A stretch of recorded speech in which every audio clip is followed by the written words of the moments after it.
नमस्कार, आप देख रहे हैं महानगर समाचार। मैं हूं आपके साथ श्वेता।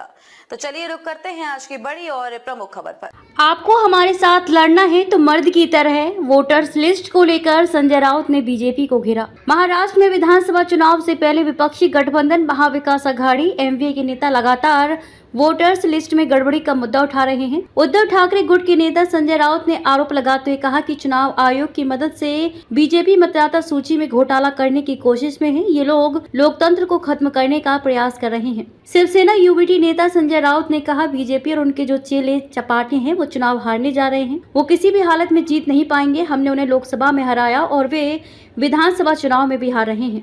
ये वोटर्स लिस्ट में गड़बड़ी और घोटाले कर रहे हैं। चुनाव आयोग से हाथ मिलाकर और उनकी मदद से मतदाता सूची में गड़बड़ी करने की कोशिश कर रहे हैं।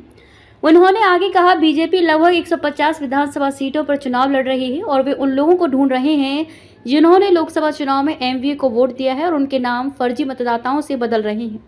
ऐसे हर विधानसभा क्षेत्र से 10,000 वोटर्स को निकाल देंगे और उनकी जगह पर बोगस वोटर्स को डाल रहे हैं ताकि हमारी जीत की जो संभावना है वो कम हो जाए, क्योंकि कुछ जगहों पर कांटे की टक्कर है। गृह मंत्री अमित शाह भी जिम्मेदार। संजय राउत ने कहा कि हम इस मुद्दे को सिर्फ देश में ही नहीं इंटरनेशनल प्लेटफॉर्म पर भी लेकर जाएंगे और लोगों को बताएंगे कि इस देश में क्या हो रहा है। बाबा अम्बेडकर का संविधान मानने वाला ये देश है। संजय राउत का बावनकुले पर गंभीर आरोप। शिवसेना यूबीटी सांसद संजय राउत ने आरोप लगाते हुए कहा कि बीजेपी की महाराष्ट्र इकाई के अध्यक्ष चंद्रशेखर बावनकुले मतदाता सूची से वैध मतदाताओं के नाम हटवाने और फर्जी मतदाताओं के नाम शामिल करवाने की साजिश में शामिल हैं। उद्धव गुट के नेता संजय राउत ने ये भी कहा कि अमित शाह चुनाव के बाद महाराष्ट्र में राष्ट्रपति शासन लगाने की पूरी कोशिश कर रहे हैं, लेकिन हम ऐसा नहीं होने देंगे। लिस्ट में गड़बड़ी हो रही है। महाराष्ट्र में, झारखंड में, हरियाणा भी कोशिश की, लेकिन महाराष्ट्र की बात ऐसी है, भारतीय जनता पार्टी और उनके जो चेले चपाटे हैं, चोर लफंगे, उनके साथ वो चुनाव हारने जा रहे हैं। किसी भी हालत में जीत नहीं पा रहे। लोकसभा में ये लोग हार गए हैं। हमने हराया उनको, बहुत कोशिश की, लेकिन विधानसभा में ये लोग हार रहे हैं। तो क्या कर रहे हैं अभी मालूम है आपको? जो वोटर लिस्ट है उसमें गड़बड़ और घोटाले कर रहे हैं।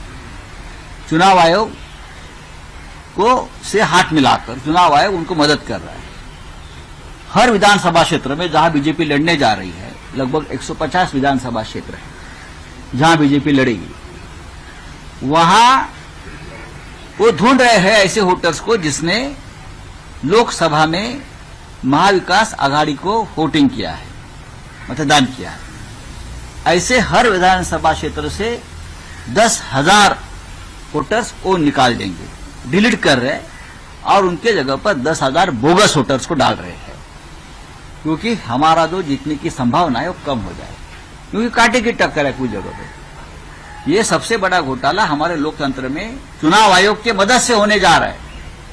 हम ये मुद्दा सिर्फ देश में नहीं, इंटरनेशनल प्लेटफॉर्म पर भी लेके जाएंगे कि ये देश में क्या हो रहा है। ये गांधी नेहरू का देश है, ये डॉक्टर बाबा साहब अम्बेडकर का संविधान मानने वाला ये देश है। ये लोकतंत्र किस तरह से ये लोग खत्म कर रहे हैं। चुनाव आयोग गृह मंत्रालय के अखत्यारे में आता है, तो मुझे लगता है उसके लिए जिम्मेदार अमित शाह जी है।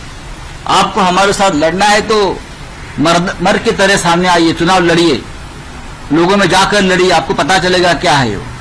आप हारने के डर से इस तरह से अगर घोटाले करेंगे तो देश नहीं रहेगा।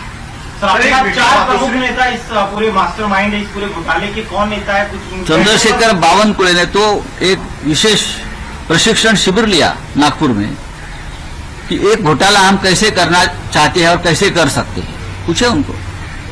विशेष शिविर लिया है और ये जिम्मेदारी जिनके पास दी है उसमें से एक व्यक्ति को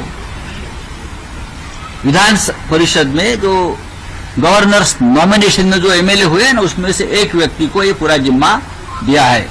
उसमें से उसने शिंदे गठ को और अजित पवार को नहीं लिया है, सिर्फ बीजेपी के ही मतदार संघ जो है, चुनाव क्षेत्र है, उसमें ऐसा हो रहा है।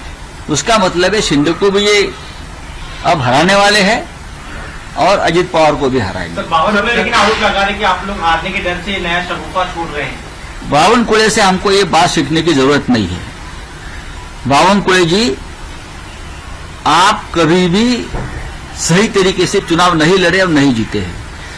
मैं आपको ये बताना चाहता हूं, आपने जो घोटाले शुरू किए हैं उसका पोल खुल हुआ है, अभी आपको भागना पड़ेगा। राष्ट्रपति शासन लगा सकते हैं ऐसा आपने देखिए, सामना में लिखा है। 20 तारीख को चुनाव होगा महाराष्ट्र में, 20 तारीख को चुनाव, 23 तारीख को होगा काउंटिंग और 26 तारीख तक हमको सरकार बनाने की मुदत दी है। 26 को सरकार बनानी पड़ेगी, 23 को अगर काउंटिंग होता है तो 24 तक काउंटिंग चलता है। ये महाराष्ट्र बहुत बड़ा स्टेट है, दुर्गम भाग है, एक एक दो दिन लगता है मुंबई में पहुंचने के लिए, तो एमएलए दो दिन से यहां कैसे पहुंचेंगे, सरकार कैसे बनाएंगे? ये आघाड़ी का सरकार बनने वाला है, तो किसी भी हालत में लोगों को एक साथ नहीं आना है और सरकार बनाने का या विधिमंडल का नेता चुनने का जो एक समय लगता है वो भी हमें नहीं दे रहे। फिर राज्यपाल के पास जाना है गठबंधन बनाकर, तो उससे पहले राष्ट्रपति शासन लगा दो, क्योंकि ये लोग को सरकार नहीं बना सकते। 6 महीने के लिए राष्ट्रपति शासन अमित शाह लगाएंगे। ये पूरा खेल चल रहा है महाराष्ट्र में चुनाव होने के बाद भी राष्ट्रपति शासन लगाने का। लेकिन अमित शाह जी, मैं आपको बताता हूं, हम ये होने नहीं देंगे।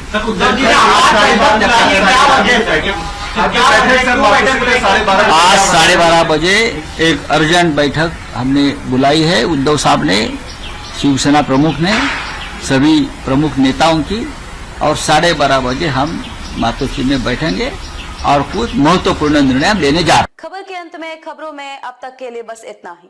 फिर होगी आपसे मुलाकात ऐसी ही बड़ी किसी खास खबर के साथ। तब तक के लिए नमस्कार और देखते रहिए महानगर समाचार।